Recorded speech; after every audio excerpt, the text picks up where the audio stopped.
Good afternoon and welcome. My name is Bill Rickert, and along with Jack Hyland, who is here with us today, we are the co-chairs of the TC Board of Trustees. And it's with great pleasure that we both welcome you to the annual State of the College meeting. It's always exciting to be on hand for the start of a new year at Teachers College, but particularly this fall as Susan Furman begins her 6th year as president of TC.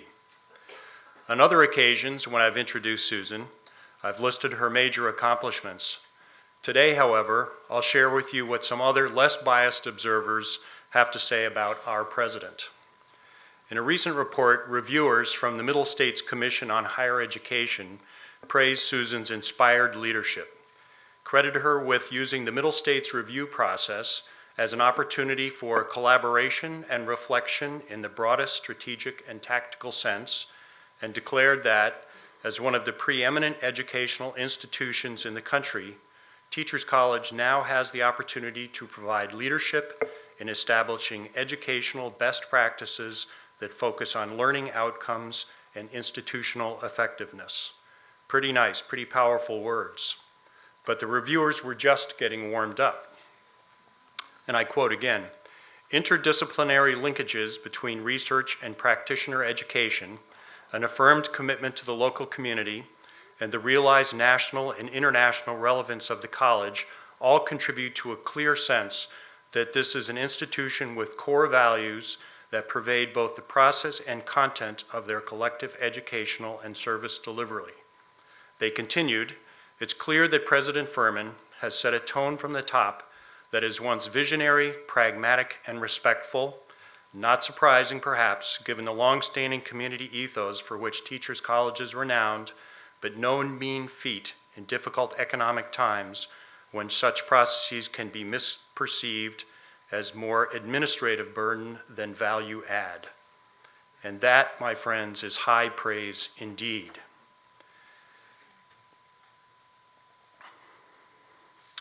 Now, the reviewers did not say anything about TC's Board of Trustees. Might be a lucky thing. But clearly the entire board deserve a nice pat on the back for the wisdom and foresight to choose Susan to lead America's leading graduate institution of education into the 21st century. We obviously knew we picked a winner 5 years ago, 6 years ago, and we know today that certainly we picked a winner, and we're happy to stay with a winner. It therefore gives me great pleasure to announce at this meeting that the trustees have formally asked Susan Furman to serve at the helm of TC at least for the next 5 years, and it gives me even greater pleasure to report that she has accepted. Susan, congratulations and thank you.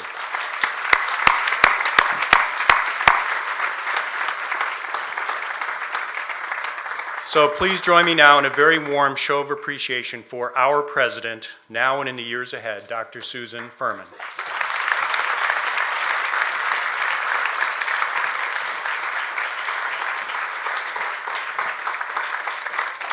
Thank you, Bill, for that very kind introduction. I am eternally grateful to you for your counsel, your encouragement, and your leadership, along with Jack, of the most engaged and engaging governing board that I've ever known. Without the trustees, nothing we've accomplished in the last 5 years would have been possible, so I want to start out that way. You know, the year 2006, when I came to Teachers College, seems so distant today. Our world has changed so swiftly and dramatically since I became the 10th president of Teachers College. In 2006, Barack Obama was a senator from Illinois, a freshman senator. China had just laid its last mile of railroad track in its westernmost territory. Lehman Brothers posted $3 billion in profits. The iPad did not exist, neither did the iPhone. Pluto was still a planet. Yet, in so many ways, the world of 2006 is still very much with us. We remain focused on educating a workforce of citizens that is democratically strong and internationally competitive. Yet we know that we still face enormous challenges when it comes to education and health. We're still worried about opportunity, achievement, and attainment gaps. These are stubborn problems, and some are actually worsening. and there couldn't be a greater urgency to finding enduring solutions. As I speak to you today about the state of our own college, whose mission is to help solve these and other longstanding social problems, beginning at our own doorstep but extending throughout the world, I can't help think of Picasso's Dora Maar with a cat. You know, that's the famous painting of a woman with one eye that seems to look backwards and one eye that seems to look straight ahead, and a little cat on the shoulder. Our goal as the nation's premier educator of educators is to be like that figure in that painting, mindful of our history and mission, aware of how far we've come over the past, and particularly for today, for the past 5 years, and sharply focused on where we want to be 5 years from now. Let's look through our backwards-facing eye for a moment. 5 years ago, I called on my TC colleagues to leverage our founding mission and inherent strengths into a more innovative, dynamic, and consequential version of Teachers College.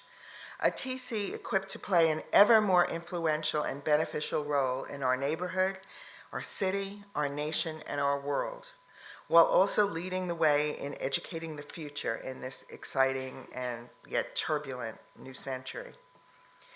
I promise that we, as individual educators and as the standard bearer of cutting-edge research and practice in education, would address the most pressing problems of education and social policy writ large. These included student achievement in conventional subjects and the completion of schooling, as well as what learners eat, how often they exercise, how often they get a physical checkup, and how safe they are in schools and in their homes. These are all things that affect how students learn. I promised that we would adopt a more interdisciplinary approach to education by emphasizing and encouraging its natural links with health and psychology. I promised to make Teachers College more responsible for improving local schools and other educational settings in our neighborhood by partnering more closely and effectively with schools and community organizations in Harlem.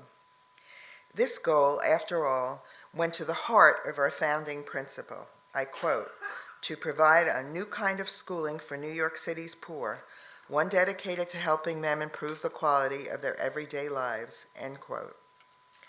I pledged to strengthen the link between research and practitioner education and to give our students a superior professional educational experience that no other institution could match.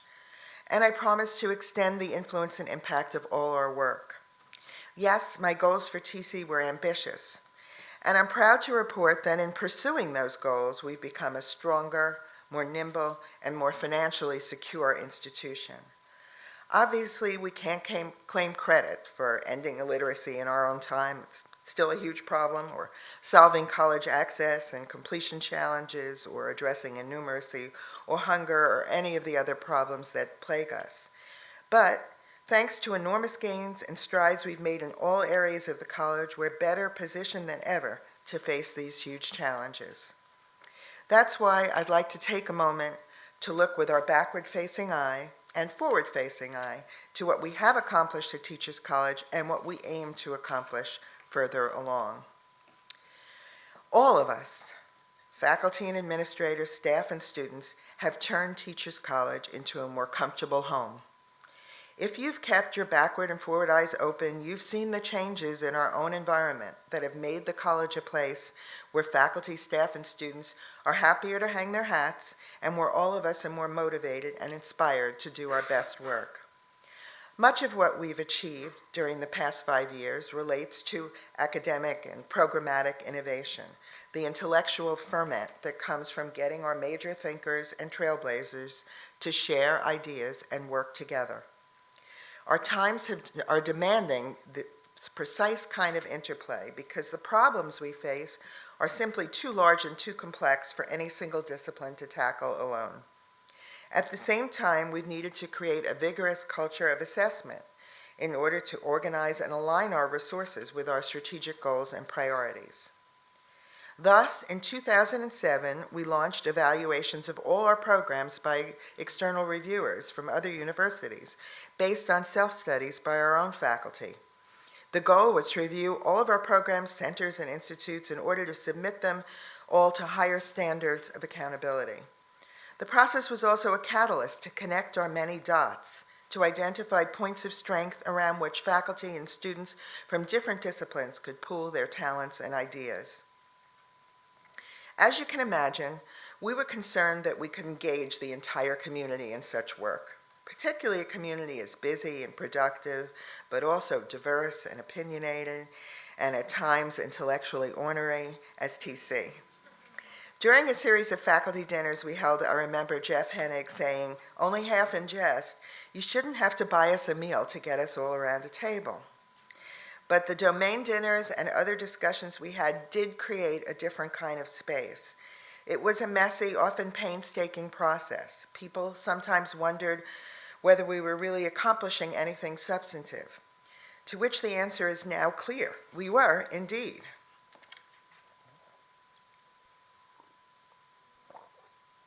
These conversations sparked big ideas and many new explorations at TC. One immediate outgrowth of all our conversations was the TC Provost Investment Fund, which has since provided seed money for a range of innovative interdisciplinary projects.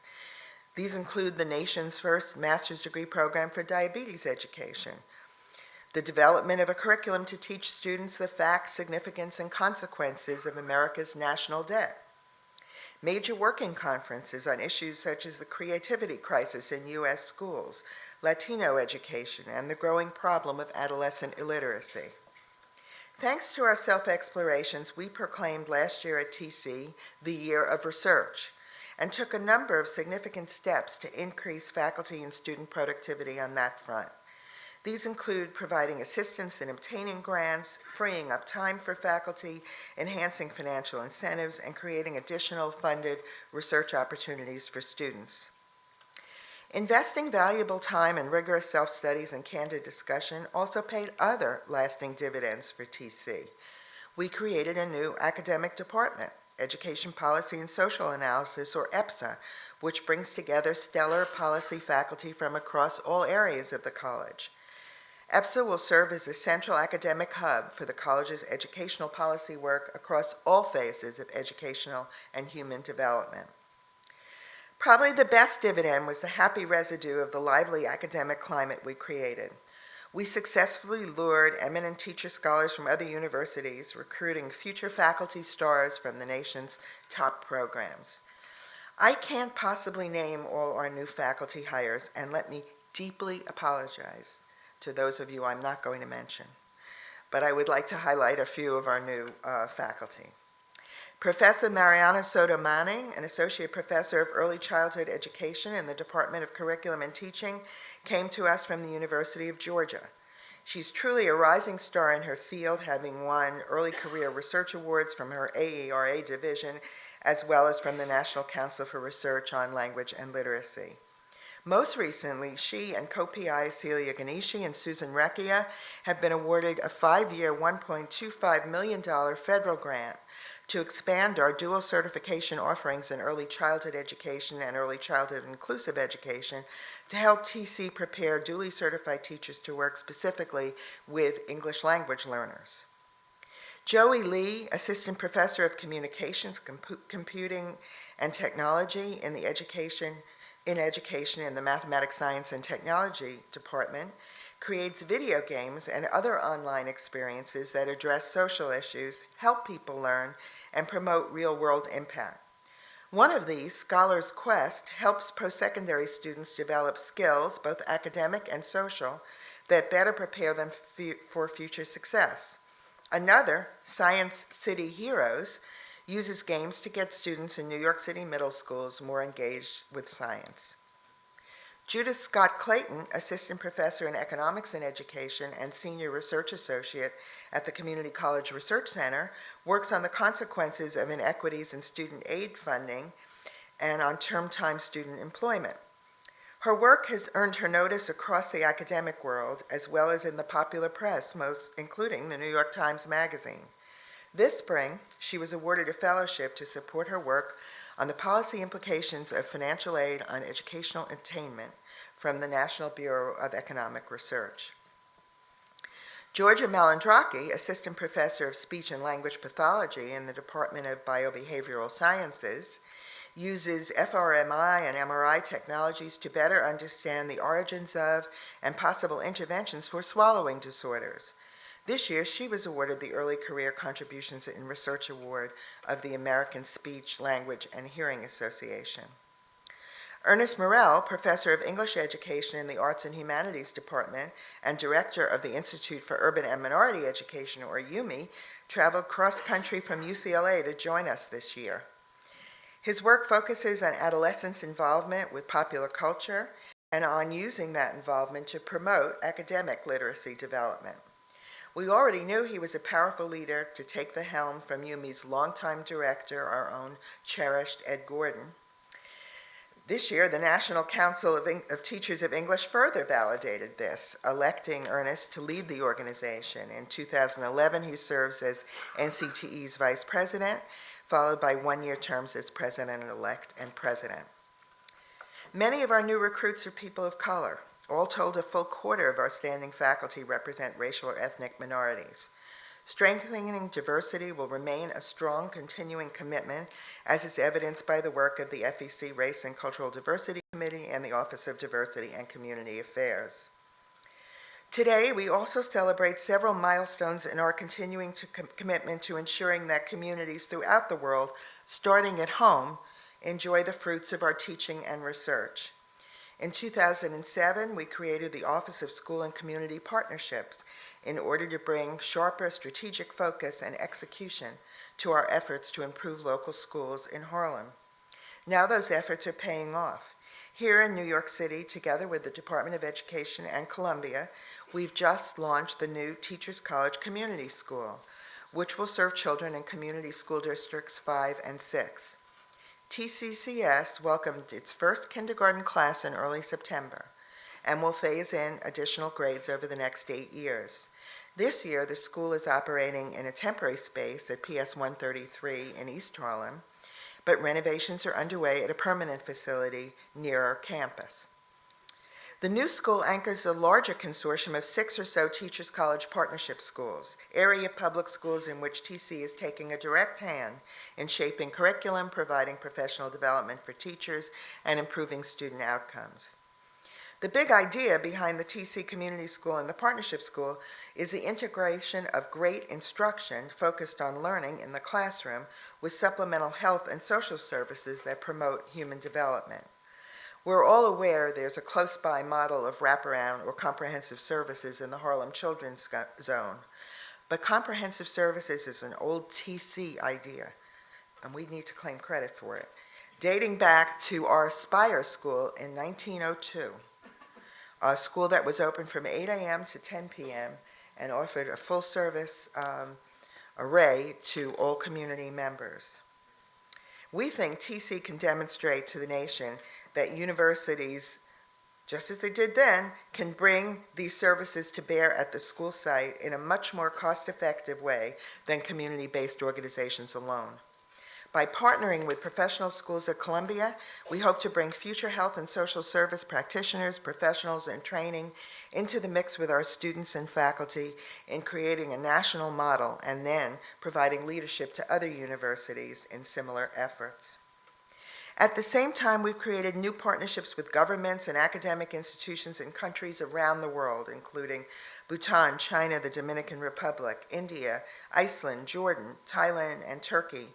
In Jordan, we've helped the Ministry of Education plan a revamp of the nation's entire K-12 system in teacher education.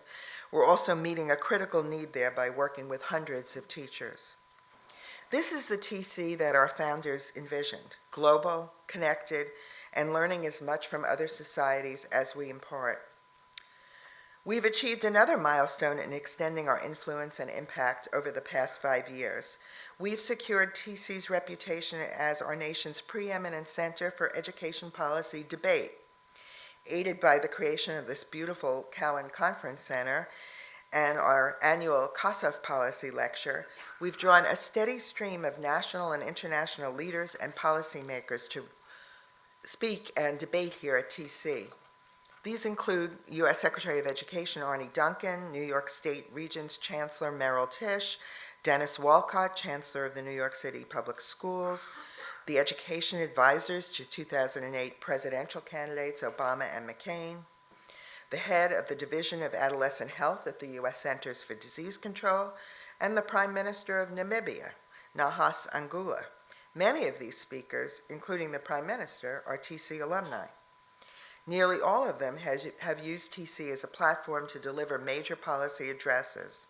Just last night, we had a stellar panel, including the New York State Commissioner of Education, John King, another alum, and Randy Weingarten, president of the American Federation of Teachers. We have also made changes to our physical environment that support these intellectual endeavors. In the Russell Courtyard, we turned a $10,000 Filter for Good Eco Challenge grant from Brita into an innovative exercise in sustainability, a beautiful rain garden that collects water from rooftops and lets the surrounding plants absorb stormwater and filter out its pollutants. Then there's one of my favorite symbols for change at Teachers College, the cafeteria. When I returned to TC in 2006, the cafeteria was showing signs of wear.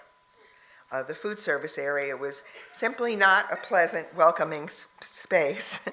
Happily, those days are over. We renovated and redesigned the food service area in order to make it more accessible and inviting for patrons and more pleasant for everyone, including the staff that work there. With the help of our new caterers, Culinart, we have also made the cafeteria not only a source of delicious food, but also a model of sustainability. We are recycling plastic and aluminum. We're eating off china instead of throwaway plastic and paper plates. We're using eco-friendly chemicals to clean dishes, ovens, and floors. We try to shop local as much as possible. Sustainability has become the watchword of our business practices, a focus on recycling, composting, energy efficiency permeates all of our operational practices. We are now recycling 35% of all paper plates and glass with a goal of hitting the 50% mark this year. More impressively, we've replaced 7,400 outdated fixtures and bulbs with high-energy efficient alternatives, saving TC 200,000 kilowatts of usage a year. This has the equivalent of taking 119 cars off the congested streets of Manhattan. Creating a more welcoming, eco-friendly, and cost-saving environment has been part of a larger strategy to modernize our operations from stem to stern, because we needed to make TC more productive, more efficient, and more responsive to the needs of our community members. Serving our students better from the moment they apply to the moment they process at convocation, and even throughout their lives as TC alums, was and always will be among our highest priorities. With a strategic focus on enrollment management, we have automated the admissions process, worked with faculty to offer financial aid packages to promising applicants earlier in the admissions cycle, and developed an array of services that connect admitted students to their peers and professors before they arrive. Most important, bolstered by successful fundraising efforts targeted for scholarship, we've increased the amount of financial aid we offer our students each year. In fact, we've seen a 76% increase in financial aid since 2005. These measures, along with TC's internationally preeminent reputation, have helped us grow our enrollment to a modern era high and to increase yield from 40% in 2006 to 51% in the past 2 years. We've also grown more selective at the same time and more diverse by increasing efforts to recruit students of color and welcoming more international students, who are now nearly 1/5 of our student body. Students who say yes to TC now find the environment more enjoyable and conducive to learning. They can now register online for classes earlier than ever before, based on more reliable course information. We're continuing to improve this process with the impending conversion to a state-of-the-art content management system for the TC web. Students also enjoy an array of new privileges: greater access to the administration, a TC email address for life, improved service from the Office of Doctoral Studies, and perhaps the most comforting pleasure of all, permission to bring food and drinks into Everett Lounge. We have brought our other operations and processes, figuratively and literally speaking, out of the analog world into the digital age.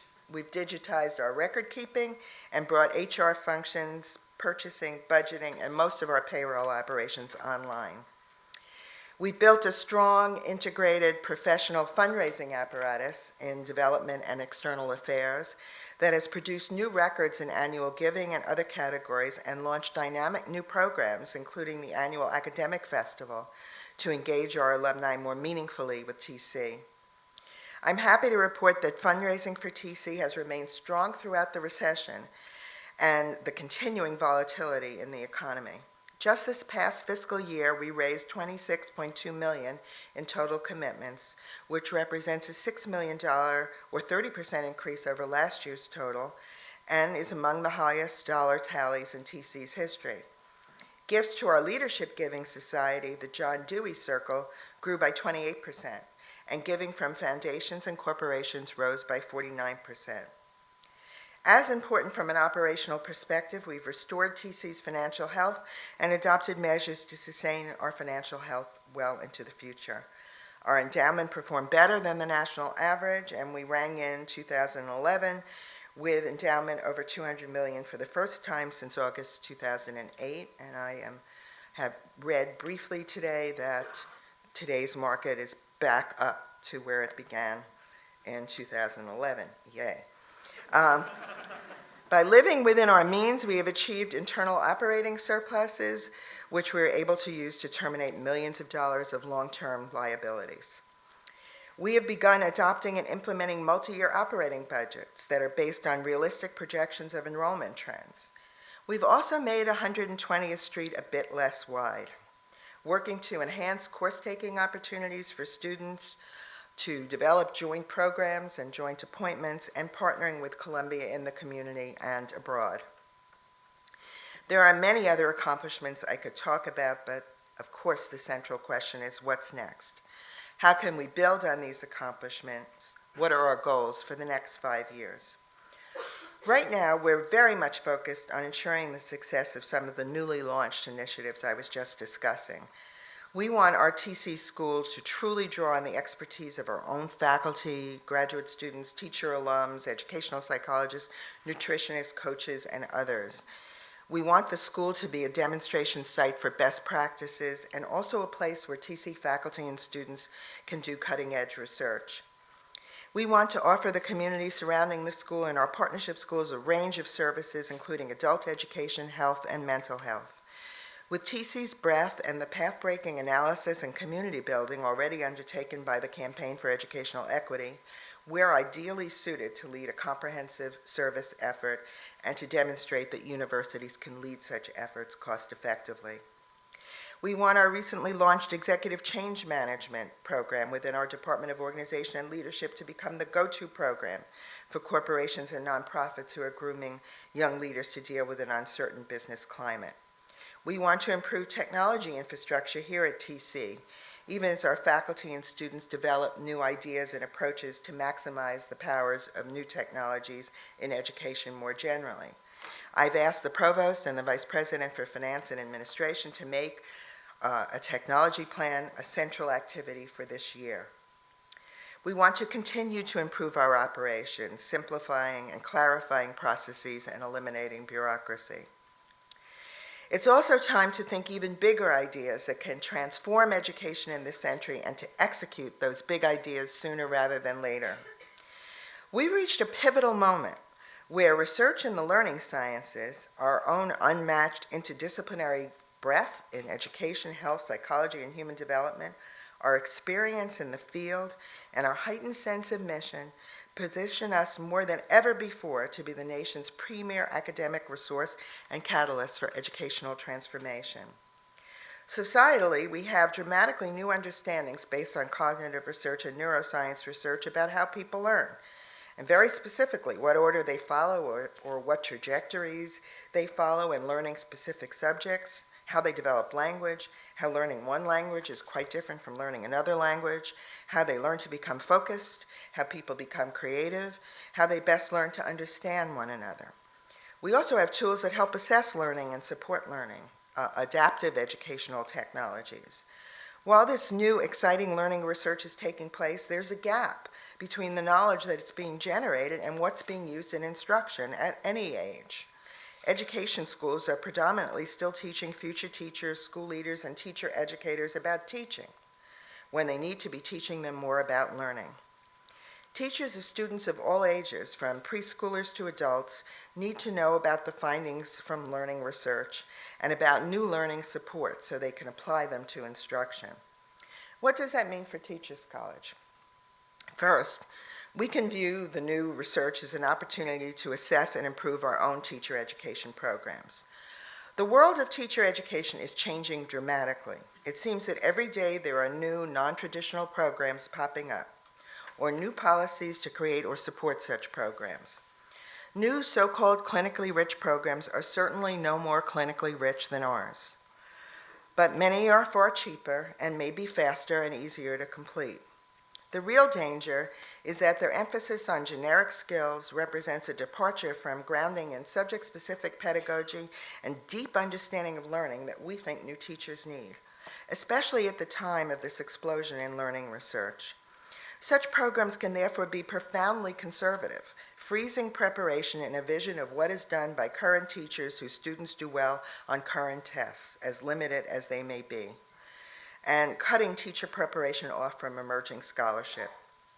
To meet these competitive challenges, we might think of several approaches: making our content on learning-based instruction available for a price to others, optimally digitally; capitalizing on our alumni network of teacher educators and on the leverage that we have because we prepare so many teacher educators; playing up our niches, like the new approach in early childhood education that addresses both special needs and English language learners, and like our residency program at Teachers College.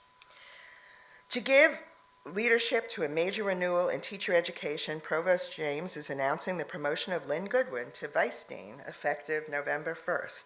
So let's congratulate Lynn.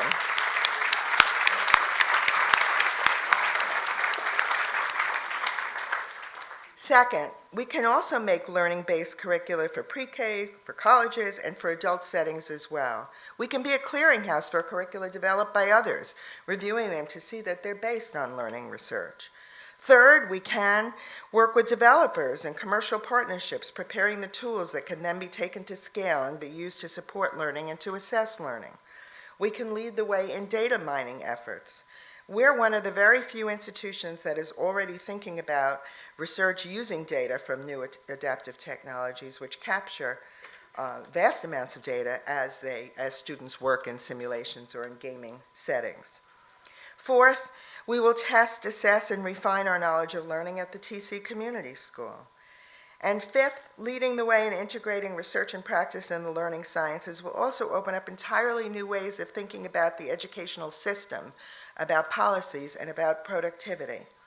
We know that our current year-to-year above-inflation increases in the costs of K-20 education are not indefinitely sustainable. By discovering new possibilities of arranging capital and labor, new ways of supporting learning, new ways of thinking about the teacher's role, we at TC ought to be able to make real headway in thinking about more productive arrangements and policies and organizational settings that promote more effective practices. In order to undertake this journey, we need a massive infusion of new resources. If we're going to compete for the best doctoral students who in turn attract the best faculty, we need to fully fund all of our full-time doctoral students, not just the 10% we do now. Yeah.